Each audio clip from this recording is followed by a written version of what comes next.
How are you doing? I'm good. How are you? I am good. Where are you at? I'm at my house in London. I just came back from recording in Oxford, so I'm chilling in my room again. Wow. You have been busy.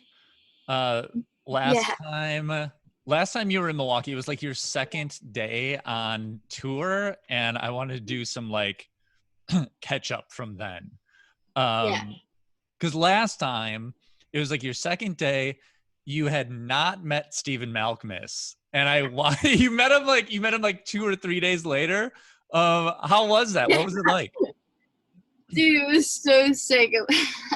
I remember we knew he was coming, and then it was coming really close to me being on stage, and Chris wasn't like saying anything, so I was like, didn't want to get my hopes up. He was like, in my head, he's not coming. And Right. I go out the tour bus and I see the back of his head. I'm like, that's him. With his two kids, I'm like, oh my god! And I like hug him, like, I love you so much. I love your music. And his kids were like, we love your music too. I'm like, oh my god, your dad's so cool. And then he watched the show, like dedicated, I was just Stephen Malkmus to him. And then he came back on the tour. He came back on the tour bus, and I was like talking to his kids, and his kids were like, I was telling him like all the other bands I liked. And I was telling them about Sonic Youth, and then they were like, "Oh, we were just at our house," and I was like, "You're kidding? Like, you're kidding?" Like Tim Gordon's house? Crazy, yeah, literally. Wow. Yeah, I Um, know. Like, geeking out. I remember that day. Yeah, it was like the sickest day on tour, and I loved Portland. yeah. Isn't Stephen Malkmus funny? He's just a cool guy. Like, he's super chill. Like, he's He the coolest dad ever. he is like such a goof. I remember being like, I remember like talking to him, and I was like, "Have you ever thought of doing stand-up comedy?" And he was like, "Yeah." He's so he's amazing. He's literally like, I was just so like Yeah. right there. It was crazy. So that was like, so we caught you on the beginning of tour, and you're excited about it, and then you went out. Like, how was your first US tour? How did it compare with expectations? What was like different than you thought it was gonna be? What was better and what was worse?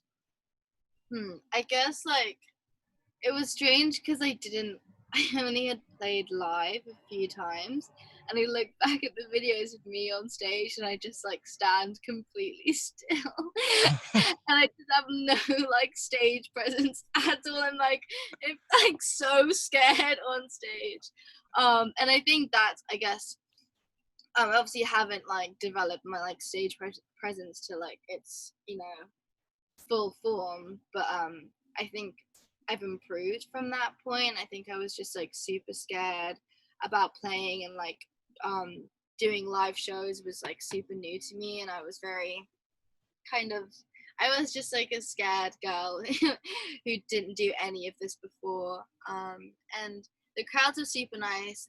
Like it kind of went as I expected. Like I was kind of learning it the way, every time, like as every day goes. I just Yeah. learned. Um, and yeah, like I remember the crowds being super nice and super welcoming, and I mean Claire's crowds is just so lovely, and because her music is so lovely, like I had nothing to really worry about that. And then I did the UK tour after, and I think I had built like so like how to move on stage, and the how I communicate with the audience. And yeah, there was definitely a big difference between that tour and the tour after. Yeah. That's interesting hearing the like thinking about your stage presence. Um what was your favorite part of tour? What was the high moment? In the US tour, or just in tour in general? In the In the, in the US tour. the US tour, probably just the idea of playing shows every night, and then hanging out with like my best friends, which are my bandmates. And like I think that was the first time I was away from home for that long, and I Yeah. was really scared it was going to be a really strange experience, and it was, but I couldn't have done it without the people around me and, you know, my support group. And it was just like being on holiday with my friends. It was very stressful though, and we were Yeah. still pretty shit playing live. I'm not saying like, no, we're amazing live right now, like was the sickest we've ever been, but I was like, yeah, like I can't even imagine like doing a show without in-ears, and they played that whole tour without in-ears. It was Yeah. just like, and I'm like, oh my god, like, oh, yeah, but yeah, it's kind of mad. Yeah. So, and also like since the last time we talked, Deathbed Coffee for Your Head is just really, I mean, happened. How did that happen? What? I guess it was like it just happened out of nowhere. Like he sampled my song, and I knew it already existed in SoundCloud. And you know, Chris mentioned to me like, "Oh, do you want this?" I'm like, "Oh yeah, I don't mind it happening," because I didn't imagine it to go that well. I was like, "Oh, it's very not my type of music," and it's like sampling one of my like purest forms of creation, Coffee, my first song I ever wrote, and any attention on that song, any attention on me as a human being is super overwhelming for me, because I'm always used to kind of just being in the background. And all of a sudden I had all this unwanted attention and this pressure, and it was really strange and super overwhelming. And at first I was kind of distant with it.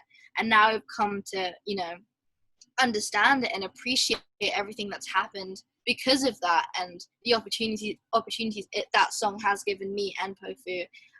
You know, despite the difference of, you know, the type of music the type of song it is with my music, you know, people listen to that song and they discover the music I make, and I think that's an amazing thing. But it is super overwhelming how fast it kind of went. Like it's literally the soundtrack to everyone's like TikToks. It's the weirdest thing, because my brother's on TikTok and he's scrolling and I just hear my song and I'm like, what the hell? And it's like I've become like so like desensitized with it that every time I hear it, I'm like, okay. Like, It is wild that is the first song that you wrote. I mean, that is like that doesn't happen, you know? but I mean, if you listen to the song, it's like 2 chords with like actually 2 chords. It's the most like, of course that'd be like the first song I'd ever written, and it's like mysteriously the same chord progression as Kiss Me, which is the song that I love on guitar. Like, oh well. That's great. So you are going to release the debut album, which is big because you have released, you know, a couple songs and then some EPs. Like, what is the significance of the album, and like, what did you want to say, like, with this kind of like big first statement? I think just being on tour and kind of growing up. Obviously, I'm not saying like I'm a wise old man. I'm just like, you know, from growing up and being a teenager to, you know, kind of everything that's happened so far. It really made me deep everything that's happened in my life and everything that's been changing. And I experienced a lot on tour. I made loads of mistakes, and I made loads of mistakes when I was younger, and I experienced a lot of things that really affect me to this day, that I had enough. I wanted to kind of discuss it with myself. Like I wanted to write music to kind of as like therapy, so I can get it off my chest. And writing this album, like essentially the whole idea behind it is everything I was supposed to tell someone but couldn't. So every song is super personal to me, or it's stories that I've heard from other people saying that this is something they can't tell the person it's about.